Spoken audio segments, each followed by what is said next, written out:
So mga par, matapos nga po magreklamo si Max Kellerman sa naging pound for pound list ng ESPN sa nakalipas na 25 years ng boxing sports, kung saan mga idol, number 1 si Floyd dito at number 2 naman si Manny Pacquiao, na para kay Kellerman mga idol, hindi talaga deserving si Floyd na maging number 1 dahil ang katapat nito isang 8 division champion na si Pacman. Well, sa listahan naman mga idol ng BoxingScene.com sa kanilang best pound for pound boxer of all time, sinapawan naman ni Manny Pacquiao si Mayweather Jr., kung saan mga idol nakapwesto po si Pacman sa number 6 at si Calvo naman sa number 8 lamang. Pero kagaya ng dati mga idol, pareho pa rin ang naging pananaw natin. Para sa ating mga idol, talagang si Pacman ang number 1 dito sa titulo na to. Hindi natin maintindihan mga idol kung ano ang definasyon nila sa pound for pound boxer at kung bakit hindi number 1 dito si Manny Pacquiao. Sa salitang pound for pound pa lang kasi mga idol, para sa atin kung sino talaga ang pinakamaraming division na pinagkampyonan ng isang boxer. Dagdag pa dito, hindi basta-basta na mga kampyon ang tinalo ni Pacman sa bawat division na inaakyat nito. Hindi naman natin sa binabastos mga idol ang mga legend, kagaya na lang ni Muhammad Ali at Sugar Ray Robinson na merong 100 plus na panalo at isang talo lamang at umakyat ito ng 5 division.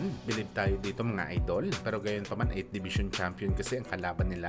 Imagine niyo mga idol, flyweight si Pacman pumunta ng junior middleweight. Imagine niyo mga boss, parang pinaglaban mo si Melvin Jerusalem kalaban si Jeron Anis. Kung gaano kahirap ang bagay na to mga idol sa isang boxer. Maski si Max Kellerman mga boss, napapakamot na lang talaga sa kanyang ulo kapag pinag-uusapan ng pound for pound boxer na merong aangat kay Pacman dahil naintindihan nito mga idol kung ilang division ang pinagharian ni Pacman sa boxing sports.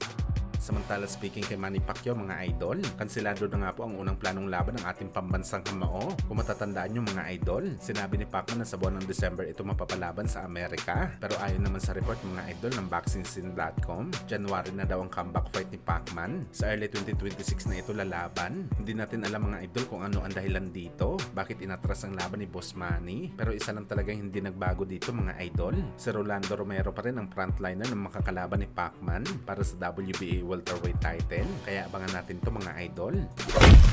Samantala ayon naman po sa ama ni Naoya Inoue na si Shingo Inoue, naniniwala daw siya mga idol na kaya maging 6th division champion ng kanyang anak basta babaguhin lang nito ang kanyang estilo sa pakikipaglaban, kagaya na lang sa pinakita niya sa laban kontra kay Murodjon Akhmadaliev na nagmala Mayweather Jr. ang galawan ni Inoue. Ito daw ang estilo mga idol na kaya magdagdag kay Inoue na maging kampiyon sa dalawang division. Well, depende na lang ito mga idol sa makakalaban ni Inoue sa 126 o di kaya sa 130 pounds. Kung mga average lamang ng mga kampiyon ang makakalaban nito, malaki talaga ang tsansa na makuha niya na walang kahirap-hirap ang panalo. Pero kung lumaban naman ito sa may kalidad na fighter, malamang magagamit talaga ni Inoue ang kanyang katawang lupa bago ito maging world champion sa dalawang division pa.